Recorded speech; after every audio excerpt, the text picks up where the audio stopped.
Hello friends, welcome to my channel everyday છાયા.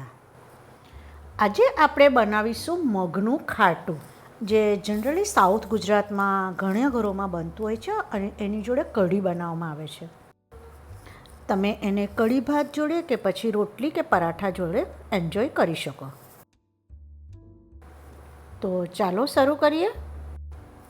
આ માટે મેં 3/4 વાડકી જેટલા લીલા મગ લીધા છે. તમે કાળા મગનો પણ ઉપયોગ કરી શકો.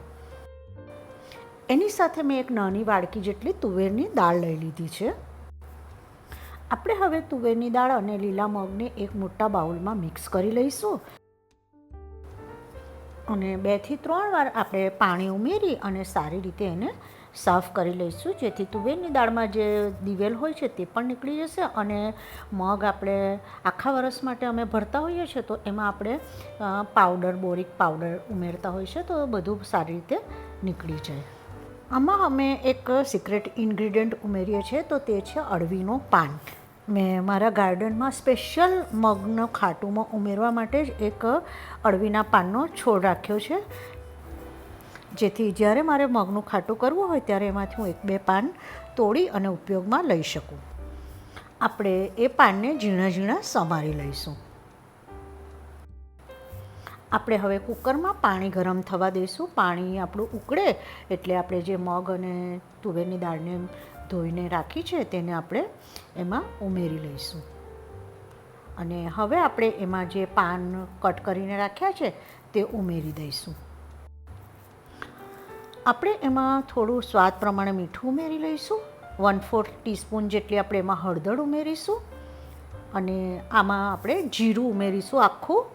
આમાં જીરુંનો ટેસ્ટ ખૂબ જ સરસ લાગે છે અને જો તમારા ઘરે લોકો મેથી ખાતા હોય તો આમાં મેથીના દાણા ઉમેરવા, એનો ટેસ્ટ પણ ખૂબ જ સરસ લાગે છે. મારા ઘરે મેથી નથી ખાતા તેથી હું નથી ઉમેરતી. આપણે હવે એને જરાક ચમચા વડે બધું બરાબર મિક્સ કરી લઈશું અને થોડો એક ઉભરો આવે એટલે આપણે કુકર બંધ કરી ઢાંકણ અને મીડિયમ ટુ હાઈ ગેસ પર લગભગ 4 વિસલ બોલાવી લઈશું.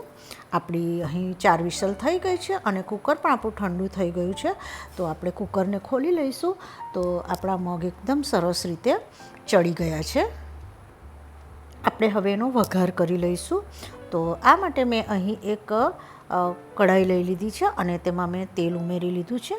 આપણું તેલ ગરમ થાય એટલે આપણે એમાં રાઈ ઉમેરી લઈશું અને રાઈ તતડવા દેવી. રાઈ તતડે એટલે આપણે એમાં થોડું જીરું ઉમેરી લઈશું અને જીરુંને પણ આપણે થોડું ચટકવા દઈશું. જીરું ચટકે એટલે આપણે એમાં સૂકા લાલ મરચાં અને મેં અહીં લસણને કટ કરીને ઉમેર્યું છે. તમે એમાં વાટીને પણ ઉમેરી શકો અને મને વાટેલા કરતાં કટ કરેલાનો ટેસ્ટ વધારે સારો લાગે છે. અને હવે આપણે એમાં થોડી હિંગ અને હળદર ઉમેરી લઈશું અને થોડું એવું લાલ મરચું ઉમેરી લઈશું અને તરત જ આપણે એમાં પાણી ઉમેરી દઈશું જેથી આપણું મરચું બળી ન જાય. આપણે એમાં આપણા બાફેલા મગ છે તે ઉમેરી લઈશું અને બરાબર મિક્સ કરી લઈશું. આપણે એને હવે ઉકળવા દઈશું અને આપણે એમાં ગોળ ઉમેરી લઈશું. મગનું ખાટુંમાં ગોળ અને લીંબુ થોડો આગળ પડતો ટેસ્ટ હોય છે તો આપણે એ પ્રમાણે થોડું આગળ પડતું લીંબુ અને ગોળ ઉમેરી લઈશું અને ફરીથી એને આપણે ઉકળવા દઈશું. આપણું ખાટું બરાબર ઉકળવા માંડ્યું છે, એનો રસો પણ બરાબર છે. આપણે એમાં થોડું મીઠું ઉમેરી લઈશું. મીઠું તમારે ટેસ્ટ કરી અને ઉમેરવું, કારણ કે આપણે પહેલાં પણ એમાં મીઠું બાફતી વખતે ઉમેર્યું છે. આપણે એમાં લીલા લસણ અને લીલા ધાણાને ઉમેરી લઈશું. હું લીલા લસણને સિઝનમાં ફ્રોઝન કરીને રાખું છું, જેનો વિડીયો મારી ચેનલ ઉપર છે. તો તૈયાર છે આપણું મગનું ખાટું કે જેને તમે ભાખરી, રોટલી કે પછી કઢી ભાત જોડે એન્જોય કરી શકો.